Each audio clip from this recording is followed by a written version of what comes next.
M'acaben d'adjudicar una presentació, un ple. Alfons, bé, ho llegiré perquè no... L'Alfons Quera, que ens acompanya ara, és diputat al Parlament de Catalunya, va estar, perdoneu, diputat al Parlament de Catalunya en la 7a i 8a legislatures. No? A veure, és que tinc tendència a parlar molt baixet. Ara? Sí? Val, tornarem a començar, doncs. L'Alfons va estar diputat al Parlament de Catalunya en la 7a i 8a legislatures i va ser bat de Degollana entre els anys 1999 i el 2015. Llicenciat en Història per la Universitat Autònoma de Barcelona i per la de Girona, màster en Recerca en Humanitats, postgrau en Direcció Estratègica de Museus i Centres Patrimonials i doctor en Ciències Humanes del Patrimoni i de la Cultura per la Universitat de Girona. Va mal, Alfons? Ha publicat articles en llibres i revistes especialitzats en aquest període de la història de la Guerra Civil, que és l'àmbit que ha treballat més. Ha estat director del Museu Memorial de l'Exili del 2019 al 2021 i com a director general de la Casa de la Generalitat a Perpinyà durant els anys 2022 al 2024 sempre ha estat un dels millors amics de Casa Macià. Molt bé, doncs l'Alfons ens parlarà dels darrers dies de la Catalunya republicana a Agullana. Endavant, Alfons. Bé, bon dia a tothom, moltes gràcies. En primer lloc vull agrair a en Lluís Puig el fet que m'hagi convidat a exposar aquesta comunicació que du per títol Els darrers dies de la Catalunya republicana a Agullana. Miraré de ser concís i respectar els 15 minuts que ens heu donat.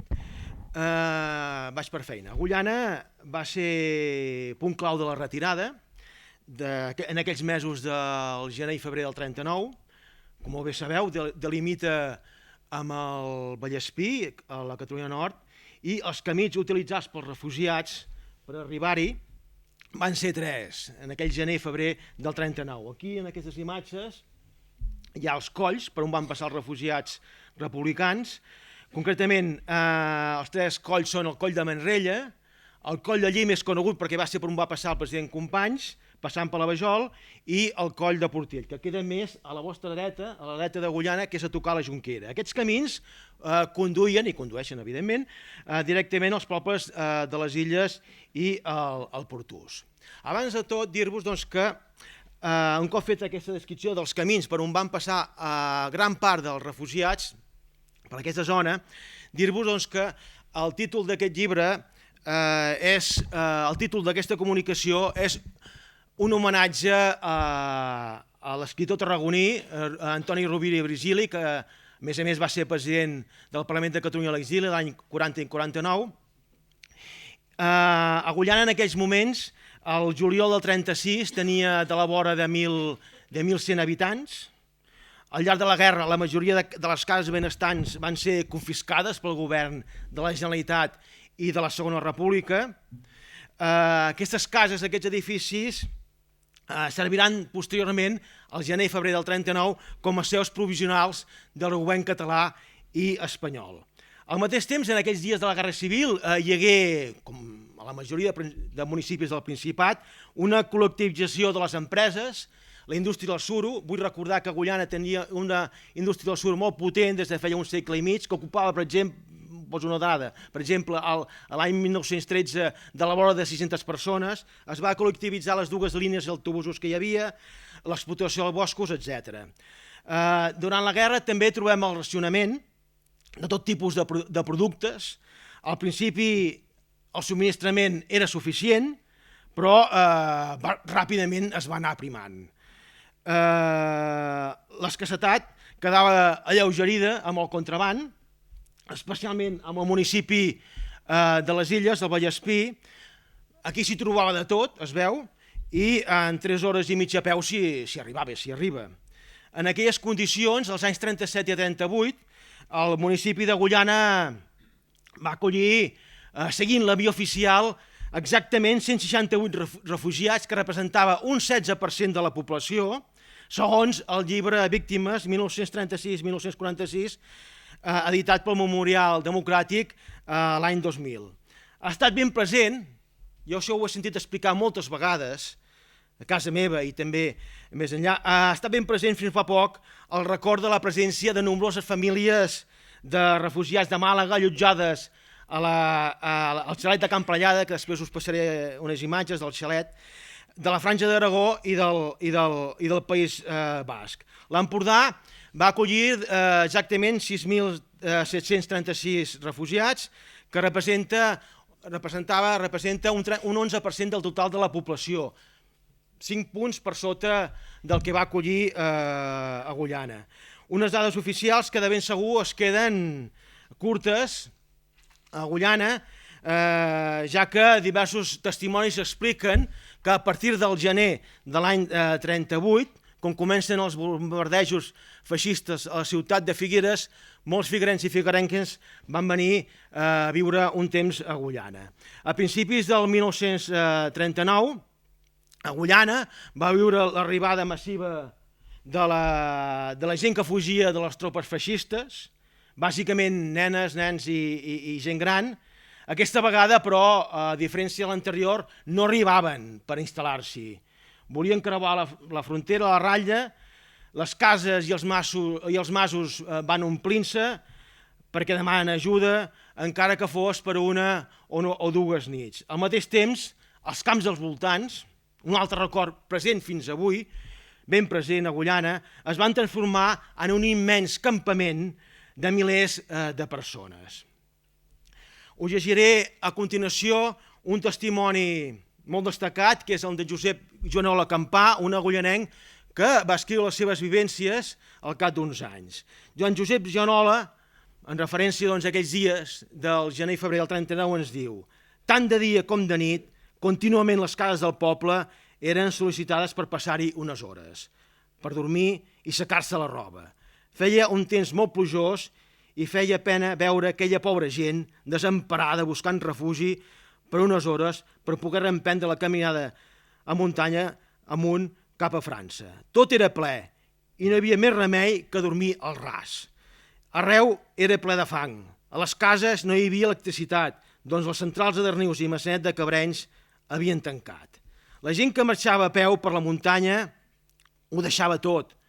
Podia portar el més imprescindible, però la resta ho deixava. Als carrers i als afores d'Agullana hi havia tot tipus d'objectes abandonats. Al principi, la nit, concretament del 8 de febrer, si pots passar les següents imatges, sisplau, com va passar a altres municipis de l'Alt Empordà, com per exemple Llers, però en menor mesura, a Agullana les últimes columnes dels soldats republicans del general Lister van fer explotar un gran arsenal de trilita a la carretera de Darnius, a 2 quilòmetres d'Agullana, per impedir el pas de les tropes feixistes al cap d'uns dies. Volien, en aquest cas, doncs, també van fer explotar el dia 9 el pont sobre la ria del Gou, de la carretera que uneix Agullana amb la Jonquera, i Can Guinar. Us he passat aquestes imatges de Can Guinar abans de l'explosió, que són les imatges amunt de tot de l'esquerra, i després de l'explosió, com va quedar Can Guinar després de l'explosió del 1939. Aquí teniu una imatge general on es pot veure a l'esquerra l'antiga fàbrica de taps de suro de Can Guinar, que també va ser derruïda. És aquest edifici a l'esquerra més alt, i a Can Guinar al fons de l'imatge. La següent imatge serà l'obstrucció del pont del riu Gou sobre el riu Gou, i aquest pont és el que enllaça amb la carretera de la Jonquera. Bé, a continuació passarem imatges dels espais urbans que van jugar un paper, edificis que van jugar un paper important aquells darrers dies de la retirada. Penseu que Agullana és un poble petit, però té cert aire urbà que és conseqüència de la riquesa creada durant un segle i mig per la indústria sorotapera. D'aquí la presència de diferents edificis modernistes.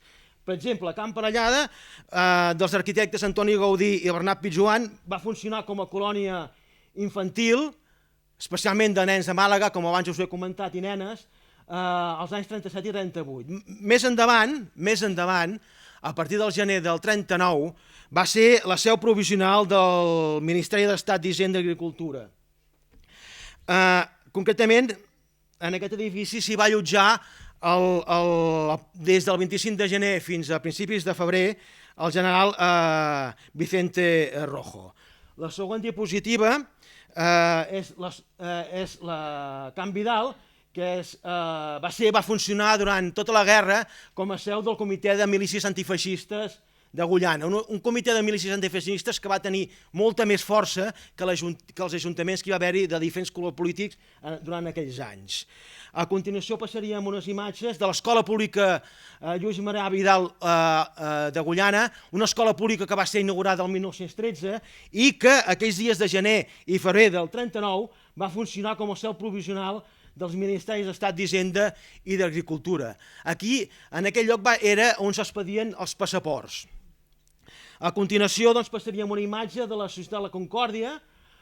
Va funcionar els últims dies de la Guerra Civil com a hospital de sang i va ser habilitat com a hospital militar provisional per a ferits abans de traslladar-los a l'altre costat de la frontera.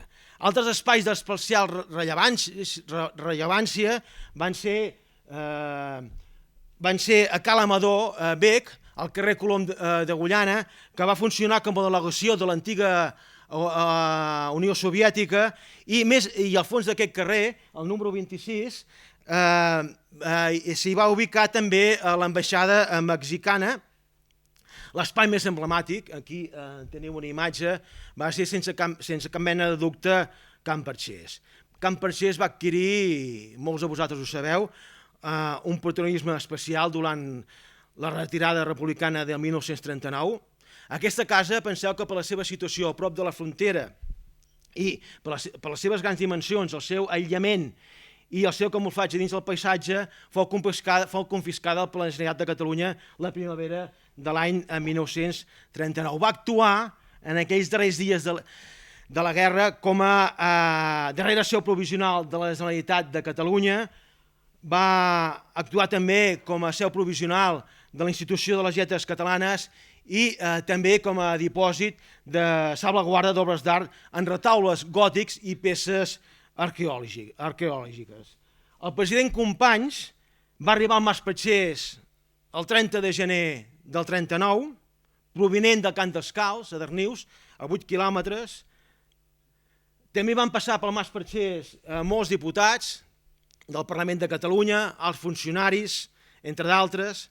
Companys en va marxar a la matinada del 5 de febrer, va creuar la ratlla pel Coll de Lli i, segons ens escriu el que llavors era el conseller de Cultura, Carles Pissunyer, l'acompanyaven els consellers, Tarradellas, Esbert i el mateix Pissunyer. També acompanyava el president Companys, el president del País Basc, el president Aguirre, i seguia aquesta comitiva un grup de 70 Mossos comandats per Enric Pérez Ferràs. Alguns dels escriptors, artistes sota la protecció de la Institució de les Lletres Catalanes, arriba al Mas Perxés el 26 de gener del 39 i en marxa al cap de 5 dies. En aquells moments tan difícils, com molt bé sabeu, van ser recollits per Antoni Rovira i Virgili en el seu llibre, abans n'he fet esment, Els darrers dies de la Catalunya republicana. Constitueix un testimoni dramàtic, minuciós, sobre el que van viure aquells darrers dies a Agullana, a Catalunya, al Principat, de l'èxode republicà. Des de la terrassa Estant, vull recordar que la terrassa de Can Perxés té molt bones vistes a l'Empordà, a la plana de l'Empordà fins al Golf de Roses. Rovira i Virgili escriu un 30 de gener, el dia abans de marxar cap a l'exili, a Catalunya s'ha post el sol. Després de dinar comencen a córrer veus de pròxima marxa. Jo surto a la terrassa del Mas abans no es faci fosc. Vull veure encara la claror d'aquells dies, que serà probablement l'últim dia complet de la meva estada ací. He estès la meva mirada cap a ponent, on el sol es esmalla en un esclat de llum d'or. Dono el meu comiat silenciós, però fervorós, al vell paisatge que s'albira, tot recitant mentalment aquells 2 primers versos de la poesia posta de Salvador Albert, tan adequats a aquell lloc i a aquesta hora. Els amples finestrals de la masia guaiten amb ulls fravils els darrers tocs del dia. Jo també guaito aquests focs, vermells com la sang. Quan demà es pongui el sol, jo ja seré més enllà de la ratlla fronterera. L'astre ha caigut darrere les muntanyes, sento passar una freda ràfaga de tristesa. A Catalunya s'ha post el sol.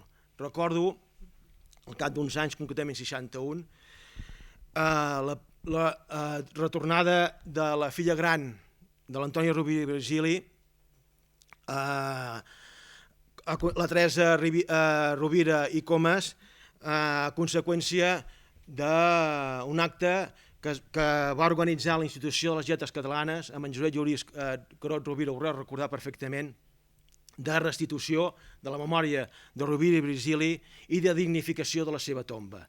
Aquell dia la Teresa Rovira ens va explicar les seves vivències al Mas Perxés. Ella, penseu que tenia 20 anys i tenia una memòria encara ben viva d'aquells fets.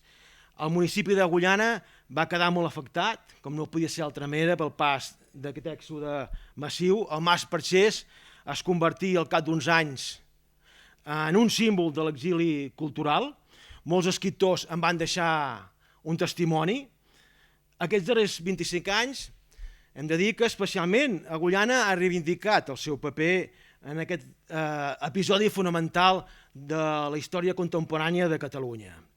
En aquest sentit, el març del 2015, en homenatge a Rovira i Virgili i tota la gent que va viure aquells dies al Mas Perxés i que van passar per Agullana en aquells dies tan dramàtics, al març del 2015 es va inaugurar per part de l'Ajuntament d'Agullana, en aquell moment governat per Esquerra Republicana de Catalunya, l'espai de l'exposició permanent de l'exili cultural de 1939, un projecte museogràfic configurat i redactat per l'Enric Pujol.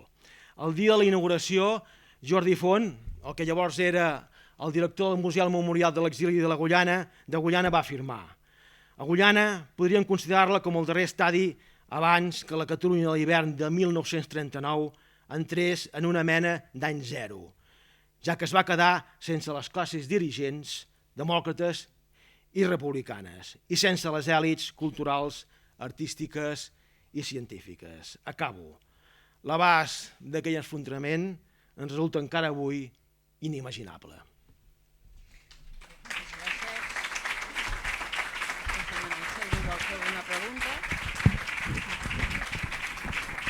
Sí, no sé si hi ha alguna qüestió, algun dubte a plantejar. Moltes gràcies. Moltes gràcies, Alfons.